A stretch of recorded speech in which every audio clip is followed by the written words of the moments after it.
Hey, architecture firm owners and emerging leaders. Get ready for unparalleled insight into the development of a world-class architecture firm and a worldwide organization driving the digital transformation of the design and construction industry. With Build Smart, the podcast that's changing how our profession operates. We share the incredible stories behind innovation in the building industry with my friend and co-host, Patrick McLeamy, FAIA, former CEO of the international architecture firm, HOK.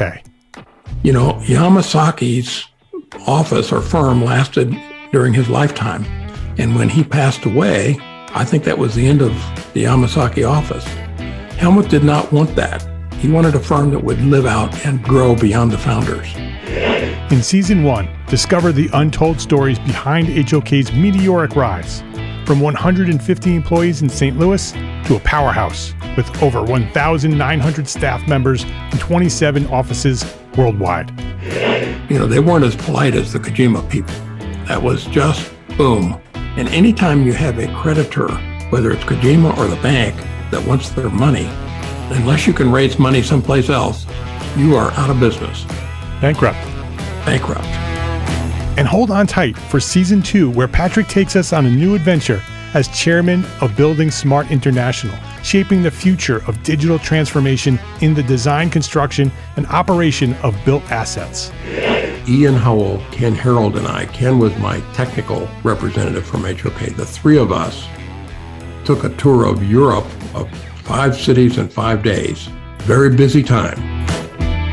Simply follow the link in the show notes to subscribe to Build Smart now and uncover lessons that will transform you and your architecture firm.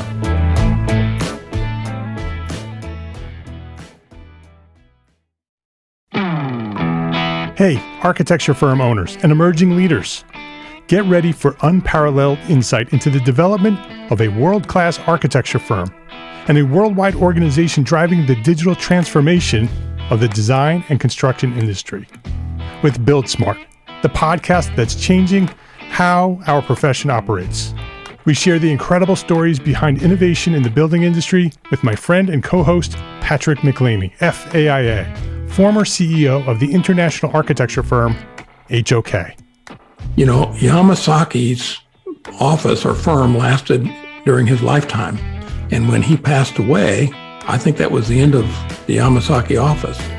Helmut did not want that. He wanted a firm that would live out and grow beyond the founders. In Season 1, discover the untold stories behind HOK's meteoric rise, from 150 employees in St. Louis to a powerhouse with over 1,900 staff members and 27 offices worldwide. You know, they weren't as polite as the Kojima people. That was just boom. And anytime you have a creditor, whether it's Kojima or the bank, that wants their money, unless you can raise money someplace else, you are out of business. Bankrupt. And hold on tight for Season 2, where Patrick takes us on a new adventure as chairman of Building Smart International, shaping the future of digital transformation in the design, construction, and operation of built assets. Ian Howell, Ken Harold, and I, Ken was my technical representative from HOK. The three of us took a tour of Europe of 5 cities in 5 days. Very busy time.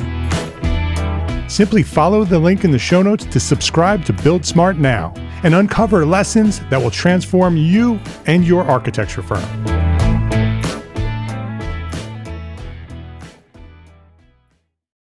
Hey, it's Mark R. LePage, and I want to personally invite you to the Entre Architect meetup at the AIA National Conference in Boston this June. This special event, hosted by Entre Architect and Gable Media, is open to all small firm architects, whether you're attending the conference or not. You don't need to be going to the conference. You can just come and hang out with us. Last year, over 100 architects joined us, and we're doing it again. Same energy, same amazing community. Grab your ticket and get all the details at entrearchitect.com/AIA25. AIA25, entrearchitect.com/AIA25. I'd love to see you there.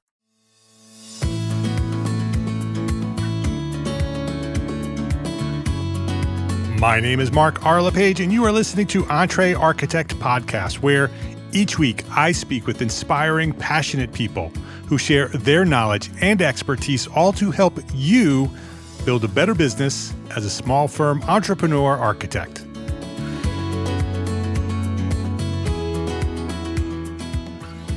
This week, I'm joined by Elizabeth Wolverton, Executive Director of the AIA Trust. With a career rooted in service to the architecture profession, Elizabeth brings a unique blend of leadership, strategy, and passion to her role.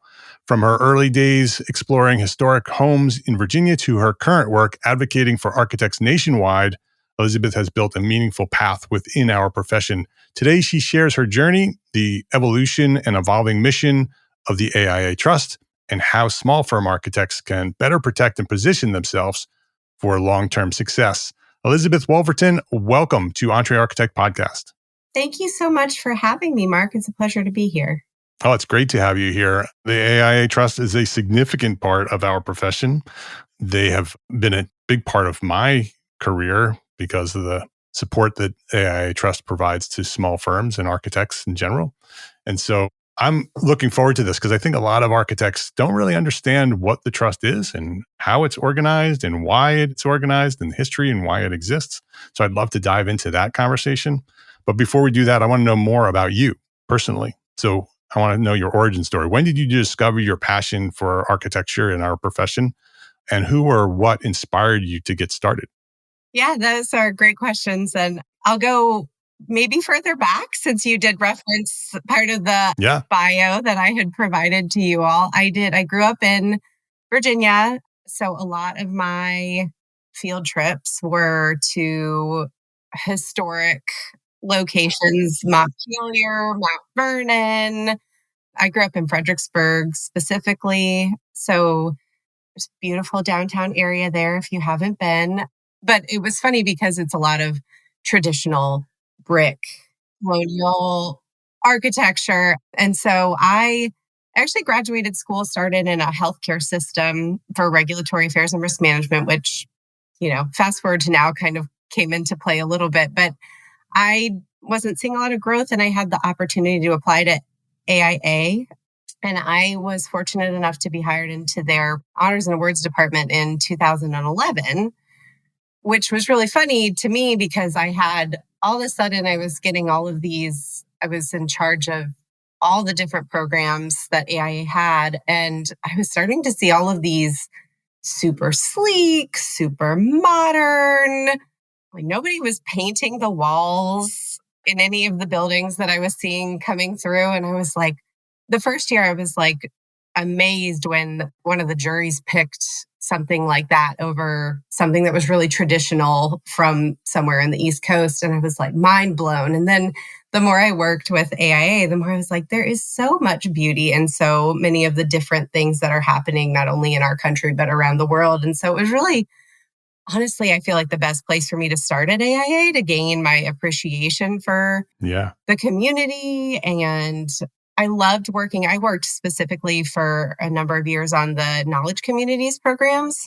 So I got to run a CAE jury and the Justice Facilities Review jury and the TAP BIM jury. And so it was just really a wonderful foundation for understanding different building types and how it all works together. And I mean, little things, right? Like credits coming through about how it's so important not only to talk about the lead architect on the project, but everybody who contributed to that. And so then that was really valuable. I was able to grow in the Honors and Awards department for a number of years. And then I got to go over to a role in governance, working with the Strategic Council and the AIA Board of Directors, which was a wonderful education in how we worked internally to serve members, but also the Strategic Council was just really cool to get different perspectives from all over the country. And the Strategic Council, just for anyone who doesn't know, can you explain what that is? Sure. So the Strategic Council was formed. AIA made a governance change to allow the leadership to have a smaller board, but then also a body that it helps inform the board. Mhm. And the Strategic Council has a representative from every state, and if not more than one in some cases, I think. And they do a lot of really great work informing the board. They tackle issues that are important to the members currently, and some of them are ongoing. And it's really cool because they form groups, or at least when I was working with them, they were forming groups and they were diving deep into subjects, Yeah. like kind of precursors to AI. And there were definitely focuses on resilience and sustainability. And it is a really amazing example of thought leadership and a wonderful way to serve the profession. And it was such a pleasure to meet so many different people from so many different backgrounds and working with all of those unique perspectives. So that was really fun. And then seeing how that work transferred to help the board. It sounds like a great background for understanding architects and architecture to start within the awards division or whatever it's called. What did you say it was? Honors and awards department. Yeah. Department. Okay. And to get that background on architecture and architects that design the architecture, and then move on to governance where you can start to understand how the whole profession works and how the rules and regulations impact architects and how architects impact the world. And so what a great education on architects and architecture to be able to understand how we work and why we work. It was funny. My husband and I were entertaining some friends and they were like, "So what is it that you do?" And I didn't even realize, but I went on for about 10 minutes just talking about what a great profession it is and how lucky I am to work with people who solve such unique problems, and how a lot of us don't really understand how much the built environment, unless you have the good Right. fortune of knowing an architect or working with an architect, you really don't understand how you all shape our lives so much. I mean, my husband comes home, he's a teacher, he's a biology teacher, and he's in a more dated building that his lab doesn't have any daylighting and Oh boy. or good ventilation. And so I'm constantly telling him, I'm like, the county really could use an architect to solve some of those problems. Yeah. So I feel like I bring work around with me, but in the best way. I can't solve the problems the way you all do, but it is so cool to know people who can solve problems. And there are answers. There are so many great solutions that you all have to come up with all the time. It's so interesting. It is a cool profession. I don't think everybody understands all the nuances to what you all do. Yeah, it is a great profession. I love the people in architecture, first of all, but I love the impact that we can have on the world. And not just in architecture, but solving problems in general, right? That I have this vision of the future of architects not only impacting the built world, but like solving all of the big problems. Because if we can crowdsource the knowledge that architects have and the skills that we have as problem solvers, I really believe that we can solve some of the big problems in our world if we really, really focus. If we have the technology and the tools to be able to focus that knowledge on specific problems, I think it really could be powerful. Yeah, I completely agree. It is funny when you listen to some of the things happening around the world. You're like, I hope an architect's at the table. Right, I exactly. really hope an architect's at the table, because I think that's one of those things where people don't realize just how much you all can contribute to those conversations. How did you go from the AIA to AIA Trust? Good question. I had been in the governance role, and the AIA Trust, I think we'll get into it at some point, but is related to AIA. So this was before AIA had started their renovation. And so we were in-house a lot of the time.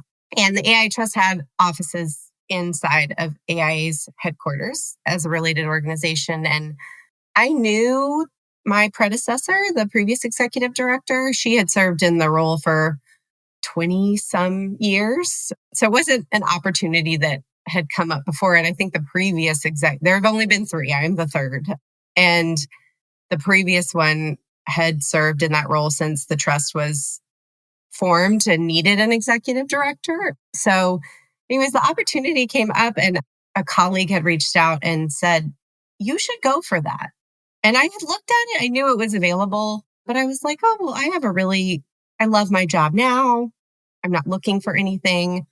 But it was somebody who had served as a mentor to me. And they were like, no, I've talked with somebody else too. And we really think that this would be a great role for you and that you should consider it. And if you need any help, like, let us know. We'll look at your resume or whatever. And it was within a month or two of me reading an article about how sometimes women don't go for a job because they don't feel like they meet 100% of the criteria. Right. And so between the encouragement and thinking about that, I was like, you know what? I should try it. And I read it all and I was like, I do actually think that I could do all of that. And it would be a really neat way to serve. But funny enough, I was kind of like, I just don't know much about the AIA Trust. And I had been at AIA for almost 11 years at that point. And I was like, I don't know though. Should I know more about what the AIA Trust does? And so then I started looking into it. And I was like, this is actually really cool and a really different way to take all of the skills that I've developed to this point in time and continue to serve. And so the more I looked at the website of the trust and learned about the job and went through the interview process, I was like, man, I'm going to be really disappointed if I don't get this opportunity because it's such a cool way to continue to serve a profession that I really hold a lot of respect for. And I feel like I could do some cool things with it and also just continue the mission. And I met, you get to know, I don't know, when you take an interview, right, you kind of get a sense of the people that you're going to be working with. And I left a couple of those interviews and I was like, man, I want to get to know those architects better too. I haven't gotten to work with them yet. So I got really lucky and it all worked out. It sounds like the perfect evolution. Understanding your story of where you came from and how you moved up through the AIA, it just seems like the next great step. Yeah. And I got really lucky too. My predecessor had, after so many years, as you can imagine, serving with the trust, she felt a lot of responsibility to make sure I started off as successful as I could be. So we had a 3-month overlap, which was really nice for me to just see how she had done things. And she was so lovely and saying, this is how I do it.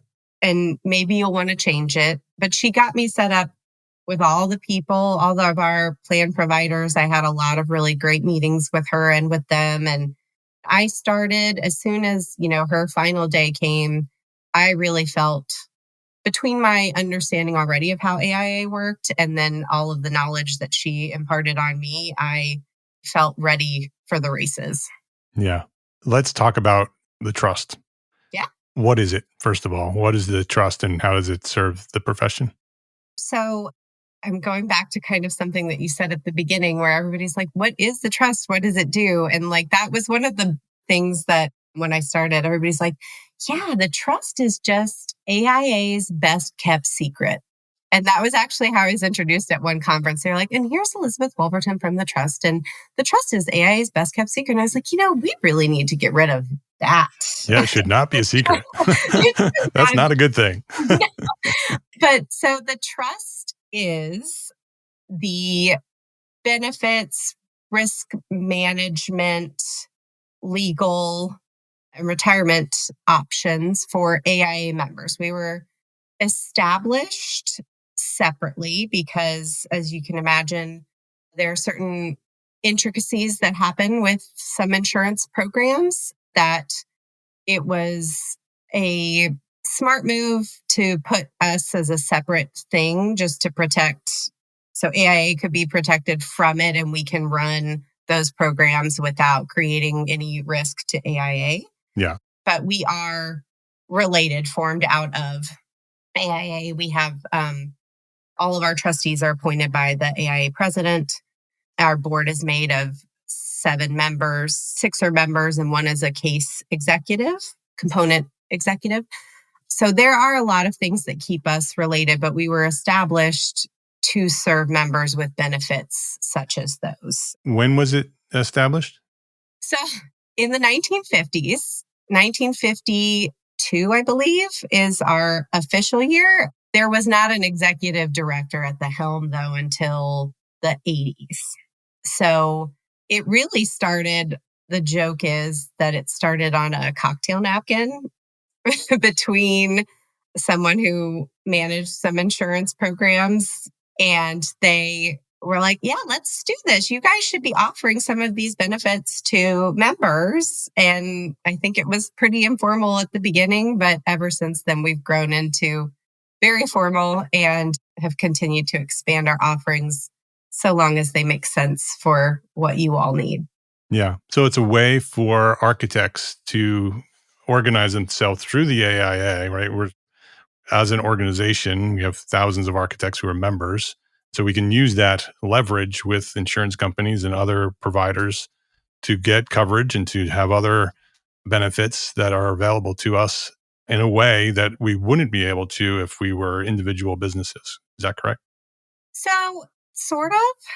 Yes, at the inception of it, but really how it works is the trustees come to serve with the trust based on their leadership knowledge and understanding of what particularly a small firm owner or sole proprietor would need. And so it's funny because I say no, because like a bigger auto agencies, for example, a lot of things like that, and dental, a lot of offerings really have gotten out of the affinity space, which is kind of how it used to work. A big group like us would be really attractive to them because they would hope that everybody would sign on. Right.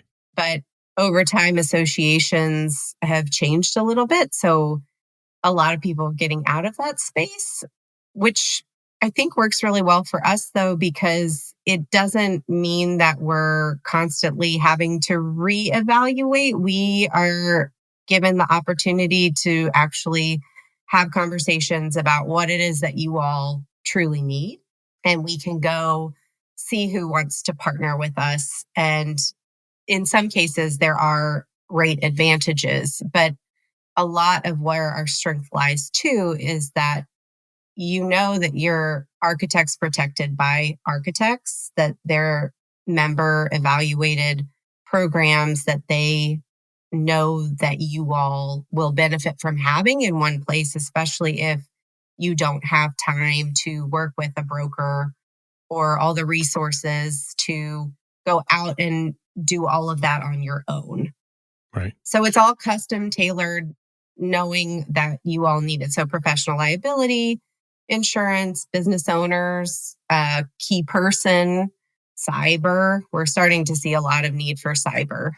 But then also other things too, right? You guys have lives outside of your firms. So we're also trying to cover you from those angles and things that maybe not everyone's firm's able to offer. So you can look at a lot of our services from the holistic, like what does your firm need? But also maybe your firm isn't giving you the retirement options that you want. So you could supplement a lot of our things there. Or maybe, I know we had a really interesting discussion with the small firm exchange last year where they were talking about moonlighting. So maybe your firm's not going to cover your PLI for moonlighting, but maybe they don't have a problem if you're moonlighting, but they're just not going to cover that. So you could come to us and look at that option too. Let's take a quick break to say thank you to our sponsors for their support of this episode. Gain lessons learned and credits earned with Arcademy, ARCAT's continuing education program. Listen to popular episodes of the Detailed podcast and earn AIA-approved HSW credits. Yes, you heard that right, HSW credits for episodes of Detailed podcast. Listen to an episode, check out the learning objectives, and use what you've learned while listening to take the course. The program is free, it's simple, and can be found at arcat.com under the Resources tab. Or just go to arcat.com/arcademy. That's arcat.com/arcatemy. That's arcat.com/arcademy. Please visit our sponsors today and thank them thank them for supporting you, the Entre Architect community.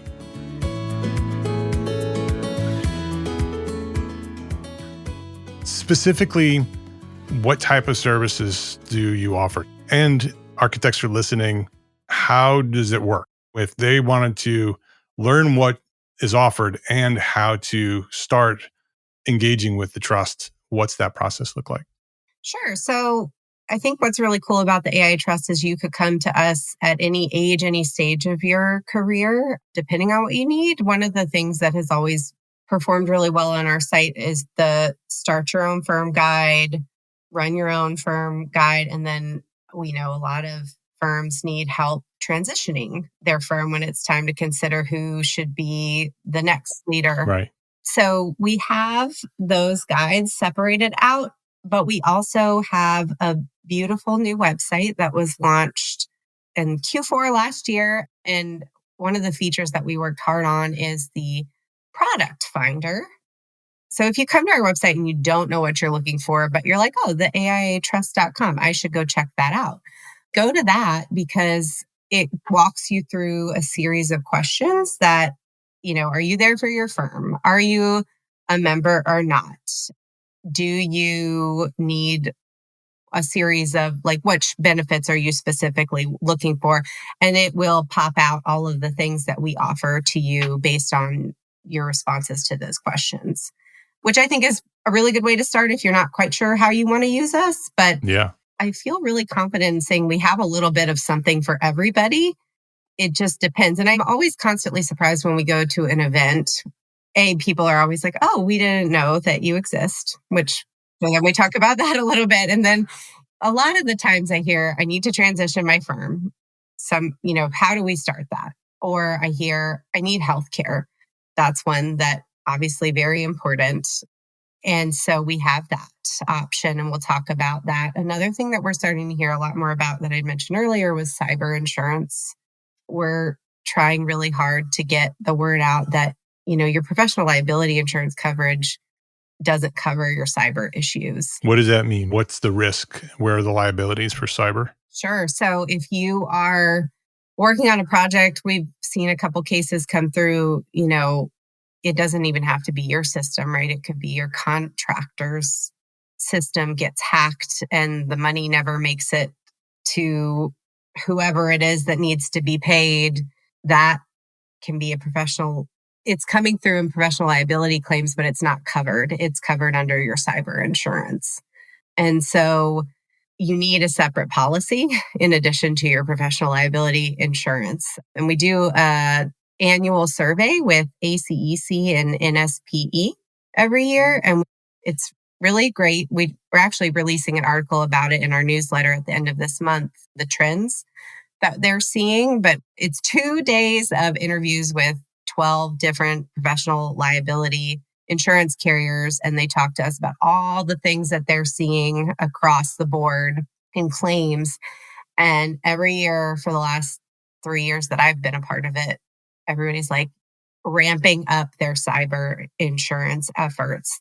Some of them have a cyber academy that you all could take advantage of. And the trust is working on resources too. We've put out a few, but please consider getting cyber insurance because it is something that is only growing in need. And we're seeing, hackers are getting more sophisticated. I don't think that's news to anybody. So just stressing the risk of that's something that we want to make sure everybody's covered so it's not a problem. And we're starting to see a lot of government contracts require it automatically now. So hopefully more people are going to start getting it, but that's definitely something that's on our radar and we want to continue to communicate out. What about environmental impact and climate change? How is that impacting architects? There are a lot more claims happening with that. I don't have the report with me, but please definitely encourage everybody to go check it out in our new newsletter. We've got a lot of good information about how more claims are coming through related to that. Okay. What does the trust look like in the future? You are working to build up the services, get the word out about the trust and what it does and how it works. And hopefully we'll be able to help you with that with this episode. But what does the future of the trust look like? How is the trust going to impact architects in the future? I think we're always looking for new opportunities to stress how important risk management is in firms. I know that we're hearing, especially as a lot of folks are starting to transition firms, that knowledge isn't always transferred in the way that it should be. So we want to make sure that the new leaders coming into firms find us and that we're known as that risk management resource for everyone, because we want you all to stay resilient and be able to continue thriving. And we see that as one of our greatest responsibilities to the profession. But we're also always looking for new ways to serve in that capacity. One of the things that we're working on right now is developing a climate fact sheet that could be offered so that architects can have conversations with clients about how maybe your local code is not where you know it should be. And you can talk about the geographic impacts or climates that geographic location would experience. So we're going to hopefully have that launched in the next quarter or two, and fingers crossed before conference so that we could roll that out. And we just know that's an important conversation. You had asked about it on the PLI survey. It's everywhere. We know it's something that is a risk for everybody, and we want to make sure that you all have the right tools to talk about it. I think one of the wonderful things about the trust is our strong partnership with AIA allows us a lot of great insight too through our colleagues there. So I think a lot of our job is just constantly staying tuned in to what's important and impacting you all so that we can make sure you have the resources that you need. But also, if there's something that we start to hear about that's coming through that makes sense for us to have, I want to explore that. So I think part of our job is just doing what we've always done, making sure that we always have the legal retirement benefit risk management resource options for you all, but also just keeping our ear to the ground and taking pulse on what's important for you all. Yeah. Do you have to be an AIA member to engage with the trust? I think that is one of the common misconceptions. Certainly, if you want to take advantage of a specific offering through a plan provider, they're going to ask you for a member number. But I think you can also come to our site and look at what the trustees have put together for you, consider those as options as you're evaluating other options. But then also, please, all of our risk management resources are free and not behind any curtain wall. There's nothing that you have to do to access those or get free continuing education. And we also put on AIA Trust Week every year. It's a week of virtual learning that we're really excited about. Last year, we followed those guides that I mentioned earlier, and attendees were able to get like 20 credits for the week. So we're hoping on building on that this year too. When is Trust Week? Yeah, it's September 15th through the 19th. All right. This year. September. Yeah, so please, you do not need to be a member to come to our website. We welcome you with open arms and hope you look through and root around and email us. We're happy to respond. The AIA Trust is the website. The AIAtrust.com. Yep. Is the website. So you can learn more about all those things there. You mentioned conference. Yeah. Do you have any big plans at conference? Yeah, we're really excited about conference. Boston's such a great city, so it'll be fun to go back there. But we're going to be doing 2 in collaboration with AIA. We've been able to sponsor 2 education sessions. One's on starting your firm, June 4th. It's in the morning. So it's 2 different panel discussions. So that one's on starting your firm. And then in the afternoon, we've got one on transitioning your firm, internal leadership transitions. is the Successful Internal Leadership Transitions is going to be hosted by Jonathan Shoemaker of Lee Shoemaker. They've been a really great partner in helping us come up with some continuing education on that topic specifically. And we've been able to recruit 2 firms who've had successful internal leadership transitions. We're really excited about that one too. And then, of course, we work with different plan providers. So we've got another, Victor's hosting.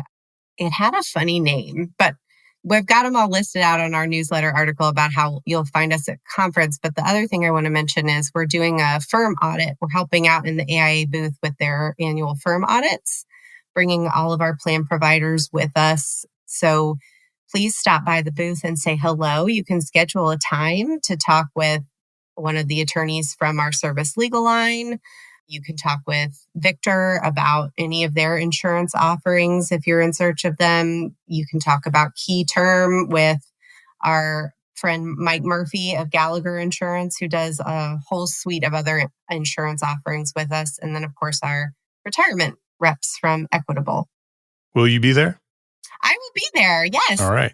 The AIA Trust is a mighty team of 2. Myself and our operations manager, Deirdre Boyle, will be in the booth. And then we also have a couple continuing education sessions happening in the prosperity zone. We're finalizing those, but stay tuned. We would love to see you come by. It'll be fun because we're going to be kind of sprinkled around AIA's economist Kermit Baker, which we know everybody loves to hear Kermit come on. So we're working with them to kind of change off on different topics. So we're going to be all over the place in conference. I'm really excited. And it sounds like you guys have a really great event too. So I hope to check that out and come say hello in person. Yeah, we have a meetup at the Trillium Brewery on June 5th from 8 to 11. So entrearchitect.com/AIA25 is to get more information for that. So my mission to you listeners is to find Elizabeth at the conference, say hello, and let her know that you heard her on the podcast and thank her for sharing her knowledge today. That's your mission. That would be great. I love saying hello. Come find me. All right. So final question here. What would you say is one thing that a small firm architect can do today to build a better business for tomorrow? With my AIA Trust hat on, don't do it alone. Use the resources that have been put together so that you don't have to reinvent the wheel. I think that obviously I'm biased, but the AIAtrust.com is a great place to start.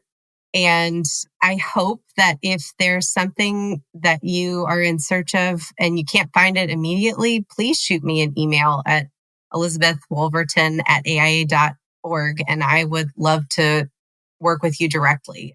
We are truly a wealth of information, and I would love to help you dive as deep as you can to get you what you need so you can get back out there and do the great work that you all do. All right. So Elizabeth Wolverton at AIA.org, you said? Yes. All right. Her name is Elizabeth Wolverton. It is the AIA Trust. We talked about this, the official name, AIA Trust. But the website is the AIA Trust. So go check out the website. Sounds like there's lots of new information and lots of resources for us there. So go there right now, theaiatrust.com. Thank you for joining us today. And thank you, Elizabeth, for joining us. I appreciate you for the work that you're doing at the AIA Trust, and actually all of the work that you've done for us throughout the AIA as well. And thanks for coming by here and sharing your story and sharing the story of the AIA Trust at the Entre Architect podcast. Yeah, this has been really fun. A good hang. I appreciate it, Mark. I hope to see you in Boston. Yes, absolutely. If you liked this episode of Entre Architect podcast, please share a link to this episode with a friend. Either just click the share button or highlight the URL and send the link to this episode with a friend, because that's how Entre Architect has grown to serve thousands more architects just like you throughout the 10 plus years of Entre Architect. That's how we've grown, architect to architect. So I would love for you to share this episode and all the episodes with one friend every week. We'd love that. And thank you to our sponsors for this episode. We don't have an episode if there's no sponsors. So thank you to our sponsors, links to those sponsors, which you should go visit and click, and all the resources that we discussed today for this specific episode, they are all available at entrearchitect.com/podcast. Every episode that we've recorded is there, entrearchitect.com/podcast. Go click the links to the sponsors and say hello. Entre Architect is a member of the Gable Media Podcast Network. You should go visit that at gablemedia.com. That is the next evolution of interactive media and resources for the AEC community. You can now earn continuing education credits for listening to select episodes of this podcast, Entre Architect Podcast. Yes, AIA CEUs for listening to a podcast. It's there, and many other podcasts are there as well, and you can listen to all of them and get credit. Learn more about our program, Gable Members Program, at the gablemedia.com/members website. That's GABL media.com/members. And if you are a small firm architect, join us today at Entre Architect Network. That is the worldwide organization for small firm entrepreneur architects. If you own your own architecture firm, you are an entrepreneur architect. You are an Entre Architect. With weekly live group business coaching, we have business coaching there, monthly live business training with AIA CEUs, 2 a month, so 24 AIA credits per year, including 12 of those are HSWs. We have them in the membership. Business resources, all the resources you need to run your business, special session webinars, mastermind groups, and a thriving community of small firm architects just like you. Hundreds of architects are there waiting for you to join. So we provide the support and encouragement you need to succeed as a small firm architect. I know that you haven't been trained as a business person when you launched your firm. That's what we do. Come learn how to run a business at Entre Architect Network. And today you can go join right now for free for 30 days at this link, entrearchitect.com/30 days will give you free 30 days for membership. Go check it out at entrearchitect.com/30 days, and I will see you there.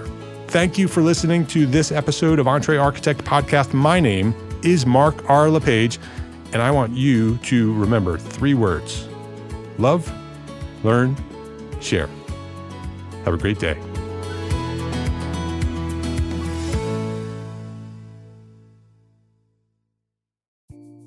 Imagine earning continuing education credits while doing exactly what you're doing right now. Well, you can. Gable Media has revolutionized the way you earn your continuing education credits with a groundbreaking approach. Forget running around town and scouring the internet for credit-worthy courses. Fulfill your CE requirements effortlessly by listening to engaging podcasts just like the one you're listening to now. Our podcasts are designed to educate, entertain, and inspire, all in a user-friendly environment. But wait, there's more. Architects, Gable Media is also approved as an AIA continuing education services provider. Upon completion, we handle everything, from reporting your hours directly to the AIA to storing your certificates in your personal Gable Media profile for your self-reporting needs. So follow the link in the show notes and start earning your credits in the most innovative and entertaining way possible with Gable Media. Attention architects and creative minds, get ready to supercharge your brand with Build Your Brand, the podcast that's unlocking the secrets of branding success for creatives. Hey there, it's Mark R. LePage, founder of Entre Architect, and I'm inviting you to join my friend, architect marketing expert Jeff Eccles at Build Your Brand podcast, where he explores the captivating stories of the world's top brands and transforms their lessons into powerful moves for small firm architects and creatives like you. In Season 1, Jeff shares the thrilling tale of Southwest Airlines, where he dissects their journey to the summit and distills it into strategies tailor-made for you. It's important to keep in mind that companies like Southwest compete in the real world, just like you, and face real-world challenges, just like you. You might be surprised at how similar those challenges are to the struggles that you grapple with on a day-to-day basis. Don't miss out on your blueprint for success. Subscribe, tune in, and let's build your brand together. You may have noticed that the very best brands in the world are also known for having somewhat unique corporate cultures. That's often the glue that holds everything together when they encounter those rough spots. We don't do it because it inconveniences the passengers to whom we are primarily dedicated, the short-haul frequent flyer. Follow the link in the show notes to subscribe to Build Your Brand today. Remember, no matter the size, the journey's the same. Your brand's journey to the top starts here.